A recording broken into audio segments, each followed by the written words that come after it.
मुसलमानों का इस्तेमाल और इस्तेहसाल करती रही है। हम भारतीय जनता पार्टी की या सरकार की मुखालफत तब करें जब हमने उन्हें वोट दिया हो। सरकार की, भारतीय जनता पार्टी की मुखालफत करना मैं ये समझता हूं कि हिंदू भाइयों की खास जिम्मेदारी है, उन्हें करना चाहिए, क्योंकि इन लोगों ने हमारे देश को बर्बाद करने का काम किया है, हमारे प्रदेश को भुखमरी के कगार पे लाने का काम किया है। मैं पूरी ईमानदारी से कहता हूं कि ये मनहूस लोगों की सरकार है, ये ना हमारे देश के लिए अच्छी है, ना हमारे प्रदेश के लिए अच्छी है।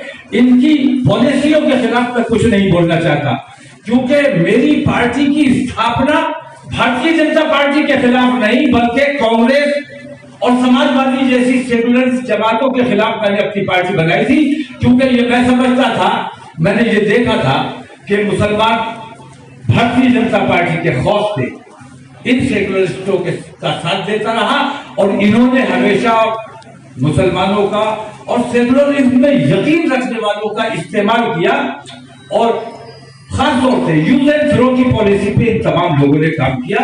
इस इस्तेहसाल से मुसलमानों को खासतौर से बचाने के लिए हमने इत्तेहाद मिल्लत, और इत्तेहाद मिल्लत के बारे में भी वजाहत से घरेलू चुनाव आयोग ने मुझसे सवाल किया था, ये तो कोई मुस्लिम जमात मालूम होती है, कोई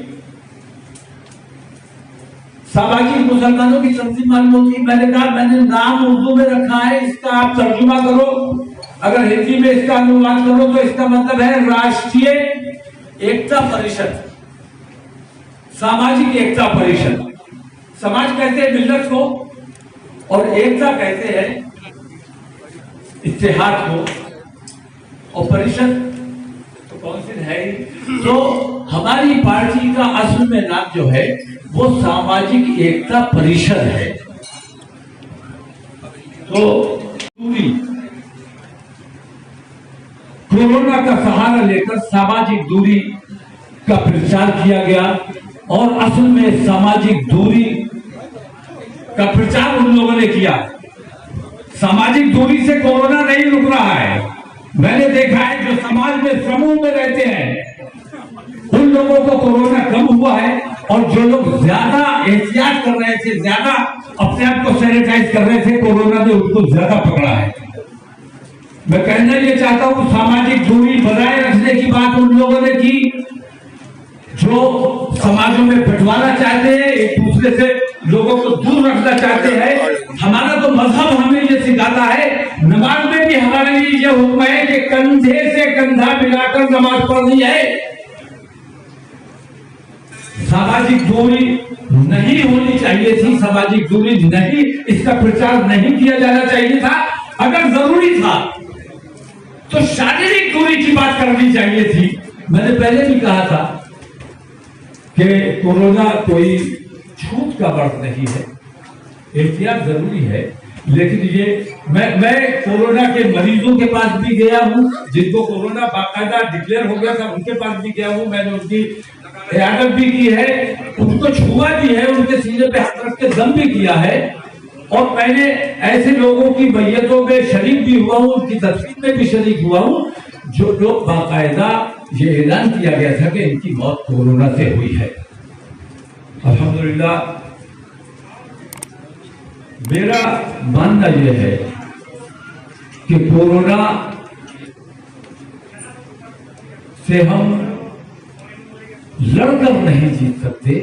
ऐसी महामारियां बेईमानियों की वजह से, जुल्म और ज्यादती की वजह से, तासुब और नफरतों की वजह से, ताकत का गलत इस्तेमाल करने वालों की वजह से ऐसी बीमारियां, ऐसी महामारियां फैलती है।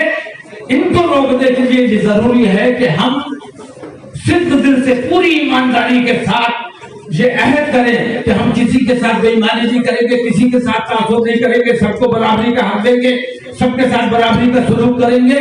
अगर इस तरीके पर काम किया जाएगा तो मैं ये समझता हूं कि इस किस्म की महामारियों से हम अपने मुल्क को निजात दिला सकते हैं। मैं राय देना चाहिए आपने बिहार में 5 सीटें जीतकर 20 सीटों पर नुकसान पहुंचाया आपकी वजह से। और आपके जो 5 जीते वो भी आपके साथ नहीं रहे, वो भारतीय जनता पार्टी के साथ, नीतीश कुमार के साथ चले गए। बंगाल के मुसलमानों ने बहुत सूझबूझ से काम लिया और मैं ये समझता हूं कि उत्तर प्रदेश के मुसलमान भी पूरी संजीदगी और पूरी ईमानदारी के साथ देश हित में, प्रदेश हित में, हिंदू मुस्लिम एकता और भाईचारे को नजर में रखते हुए अगले चुनावों का फैसला करें। मौलाना साहब, एक सवाल, आजम खान साहब एक लंबे समय से जेल में बंद हैं और ऐसे में समाजवादी पार्टी आपसे कंधे से कंधा मिलाने की बात कह रही है, तो आजम खान साहब को समाजवादी पार्टी उनका साथ नहीं दे रही है। देखिए, आजम खान समाजवादी पार्टी के बुनियादी रूप समाजवादी पार्टी को उनके लिए जिस तरह की मुहिम चलानी चाहिए थी, जिस तरह लड़ाई लड़नी चाहिए थी, उन्होंने नहीं लड़ी। लेकिन आजम खान का प्रचार बहुत ज्यादा किया गया, विकास दुबे को सरेआम मार डाला गया। विकास दुबे पे आप लोग कोई सवाल नहीं करते हो, आजम खान पे सवाल करते हो। यही वो बंटवारा है। इसी तरह से आप लोग हिंदू और मुसलमानों में लोगों को बांटने का काम करते हैं। योगी सरकार ने जो बेईमानियां की है, मुसलमानों के साथ कम की है, हिंदू समाज को ज्यादा नुकसान पहुंचाने का काम किया है। मोदी सरकार ने हिंदू समाज को नुकसान पहुंचाने का काम किया, हमारे देश को नुकसान पहुंचाया गया है, पूरा देश बेच डाला गया है। और आज लोग हिंदू और मुसलमान के बारे में सोच रहे हैं, अपने देश के बारे में नहीं सोच रहे, सिर्फ इसलिए कि उन्हें लगता है कि मोदी और योगी मुसलमानों के खिलाफ है। मोदी और योगी मुसलमानों का नुकसान नहीं बल्कि हमारे देश का नुकसान कर रहे हैं, इसलिए मैं मोदी और योगी की मुखालफत करता हूं। वरना अगर ईमानदारी से देखो तो मोदी और योगी ने मेरा कोई नुकसान नहीं किया है, जितना नुकसान इन्होंने हिंदुओं का और अपने देश का किया है, इतना नुकसान आज तक हमारा कोई नहीं कर सकता। हमारे दुश्मन हमारे देश को इतना नुकसान नहीं पहुंचा सकते जितना इन योगी और मोदी ने पहुंचाया। हिंदू समाज को इस बात पर गौर करना चाहिए कि इन्होंने हमारे देश को कितना सब कुछ तो बेच डाला। आज पहले हम कहते थे कि सरकारी नौकरियों में हमारी तादाद बहुत कम है, लेकिन अब उन्होंने सरकारी नौकरियों की नौबत ही नहीं रखी, सब कुछ बेच डाला। आज रेलवे बिक गया। क्या मैं किस चीज का जिक्र करूं? मेरे यहाँ लखनऊ के घर पे मेरे प्रीपेड मीटर लगा, पैसे का खेल हो रहा है। सब कुछ देश में और प्रदेश में बेच डालने का काम किया जा रहा है। हम बहुत छोटे हैं, हम बहुत कम हैं। मैं हिंदू समाज से अपने अपील करता हूं कि आप लोगों को आगे आना चाहिए और देखना चाहिए कि देश और प्रदेश के हित में क्या है और इसके नुकसानात क्या हैं हिंदू समाज को। इन मनहूसों को अगर हटा सकता है तो मैं कहता हूं सारे मुसलमान मुत्तहिद हो जाए और भारतीय जनता पार्टी को हराना चाहे, नहीं हरा सकते। हिंदू समाज जब तक आगे नहीं आएगा, हिंदू समाज को आगे आना चाहिए। इसलिए नहीं कि मुसलमान से बात कर रहे हैं, बल्कि इसलिए कि ये हमारे देश और प्रदेश का नुकसान कर रहे हैं। आने वाले वक्त में इंशाल्लाह एक बेहतर से बेहतर सरकार लाने की कोशिश की जाएगी। इस सरकार को हम उखाड़ फेंकने की ताकत में नहीं है। अगर हमारे साथ हमारे हिंदू भाइयों का साथ नहीं होगा और वो अपने प्रदेश के लिए हमारे साथ खड़े नहीं होंगे तो मैं ये समझता हूं कि हम अपने प्रदेश के लिए जो काम करना चाहते हैं वो काम बेहतर नहीं किया जा सकता। मैं महंगाई का जिक्र नहीं करता, पेट्रोल के दामों का जिक्र नहीं करता। मुझे याद है यही भारतीय जनता पार्टी थी, जब एक बार प्याज के दाम थोड़े से बढ़ गए थे तो इन्होंने हंगामा कर दिया था, संसद नहीं चलने दी थी, सड़कों पर जाम लगा दिए थे। आज प्याज की बात रही है, आज तो क्या क्या चीज है जो महंगी नहीं हो गई है। गैस धोखा दिया गया, सब्सिडी दी जाएगी। सब्सिडी पे इंशाल्लाह फिर किसी दिन बात करेंगे। इस सरकार ने, भारतीय जनता पार्टी ने हज सब्सिडी का नाम लेकर हमें बहुत बदनाम किया, मुसलमानों को बहुत बदनाम किया। लेकिन सच्चाई ये है कि हज सब्सिडी के नाम पर कांग्रेस ने इतना बड़ा गेम मुसलमानों के साथ खेला था जिसका लोगों को अंदाजा भी नहीं है।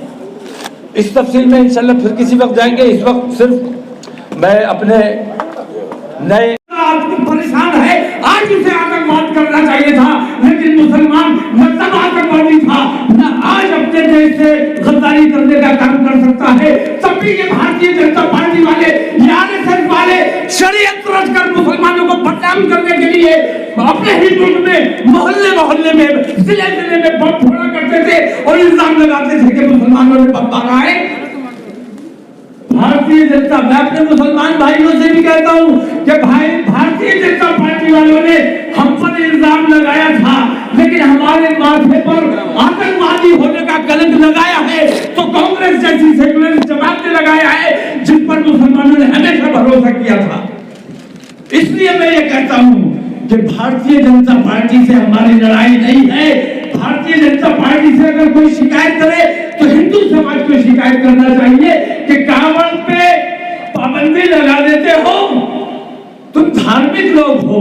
मैं मांग करता हूं हुकूमत से कि लोगों की आस्थाओं से खिलवाड़ न करें। हिंदू समाज का जो दमन किया जा रहा है, हमें यह भी बर्दाश्त नहीं है। मुसलमानों के साथ जाती होगी, हमारी आवाज उठाना हमारी जिम्मेदारी है, लेकिन हिंदुओं के साथ अगर जिम्मेदारी होगी तब भी हम उसी मजबूती के साथ उनकी हिमायत में खड़े होंगे। इन्होंने कांवड़ यात्रा पर जो पाबंदी लगाई है, मैं सख्त अल्फाज में उसकी मजम्मत करता हूं और मांग करता हूं कि हिंदू समाज को अपनी आस्था के मुताबिक अपने धार्मिक कार्यों को अंजाम देने की इजाजत मिलनी चाहिए। हजरत, जानना चाहेंगे जो मौजूदा हालात चल रहे हैं 2022 के चुनाव में आपकी क्या रणनीति है, क्या योजना? 2022 के चुनावों में मुझे ऐसा लगता है कि मौजूदा हुकूमत को तो सब जानते हैं। मुझे अंदेशा इस बात का है कि कल जब इन लोगों को सत्ता से उतार दिया जाएगा तो 2017 आप लोग याद करो, 17 से पहले के हालात याद करो। उस वक्त उत्तर प्रदेश के हर जिले में दंगा हो रहा था, फसाद हो रहा था। मुसलमानों के घरों पर सीढ़ियां लगा लगा कर पीएसी और पुलिस घर में घुस के औरतों की बेइज्जतियां कर रही थी। मुसलमानों के नौजवानों के सीनों पर बराह रास्त गोलियां चलाई जा रही थी। आपको खालिद मुजाहिद याद होगा, जिसे सरेआम पुलिस कस्टडी में, पुलिस की मौजूदगी में मार डाला गया। जियाउल हक अंसारी याद होगा, पुलिस वर्दी में जिसे सरेआम ड्यूटी पर दिन दहाड़े मार डाला गया। कहीं कोई इंसाफ नहीं मिला। मुझे अंदेशा ये, उस वक्त भी हम जब सरकार से शिकायत करने जाते थे वो ये कहते थे कि भाई सरकार को बदनाम करने के लिए ये सब काम भारतीय जनता पार्टी कर रही है। मैं ये कह रहा हूँ कि आज जो भारतीय जनता पार्टी सत्ता में है, दंगे फसाद नहीं हो रहे हैं। हमारा सबसे बड़ा मसला दंगा है। कल जब ये उतार दिए जाएंगे तो ये दंगे फसाद फिर करेंगे। उस वक्त सरकार के पास ऐसा कौन सा प्लान है, क्या उन्होंने ब्लूप्रिंट बनाया है, किस तरह आगे 5 साल सरकार चलाएंगे, ये हम उनसे समझना चाहते हैं। अगर हमें समझा देते हैं, और मैंने मांग की है कि जो भी पार्टी दंगा आयोग, क्योंकि दंगे होने ही हैं, दंगों को कोई नहीं रोक सकता, क्योंकि ये दंगाई जब तक सत्ता में है दंगे नहीं हो रहे हैं। सत्ता से बेदखल होते ही ये फिर दंगे फसाद की राजनीति करेंगे।